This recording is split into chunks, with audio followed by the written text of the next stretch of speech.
नाम से खींच सकते हैं, भगवान के नाम में रहकर। नहीं तो ये अनंत जन्म आए हैं, एक जन्म आपका ये आना थोड़ी ना। अभी आपका जन्म हुआ है तो पहले तो कहीं थे ना, पहले कहीं थे तो अब आए हो, फिर मरोगे तो फिर कहीं जाओगे। तो जब मरोगे तो जैसा कर्म किया तो कर्म करने के अकॉर्डिंग ही तो तुम जन्म लोगे। और तो जन्म में क्या 84 लाख योनियां क्यों कही गई है? जो 84 लाख योनियां हैं वो क्यों कही गई हैं? वो इसीलिए कही गई है, जो ये आप सब जितने देर जड़ हो, चाहे चेतन हो, चाहे पशु पक्षी हो, चाहे जानवर हो, चाहे वाइल्ड हो, चाहे जो भी जितने भी देख रहे हो, ये सब 84 लाख योनियों की है। मैंने भी भेजा भी था 84 लाख योनियों में कितने कितने क्या क्या है वो सब अभी भेजा भी था।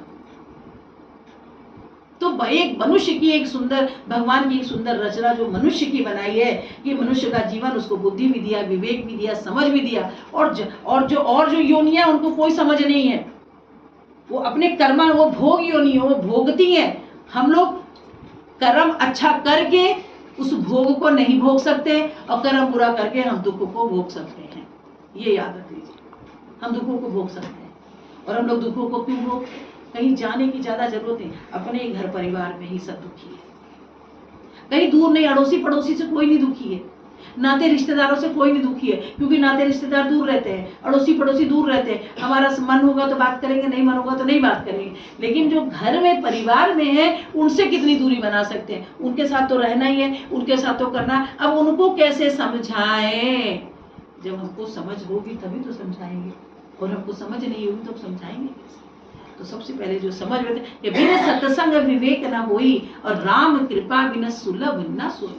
जब तक आपको सत्संग नहीं जीवन में मिलेगा, भगवान का सत्य का संग नहीं मिलेगा, जानकारी नहीं मिलेगी कि आप वेद है, पुराण है, गीता है, भागवत है, आपको दुख है, आपको तकलीफ है, अपने घर में सब लोग गीता ग्रंथ रखिए, भागवत ये है, भागवत ग्रंथ रखिए। और रखने के बाद उसको कभी भी दुखी परेशान हो, गीता का एक श्लोक नहीं, कोई भी रैंडम ऐसे पलट लीजिए पन्ना, और वो आपके विचारों से, ये आजमा के आप सब लोग देख लीजिए।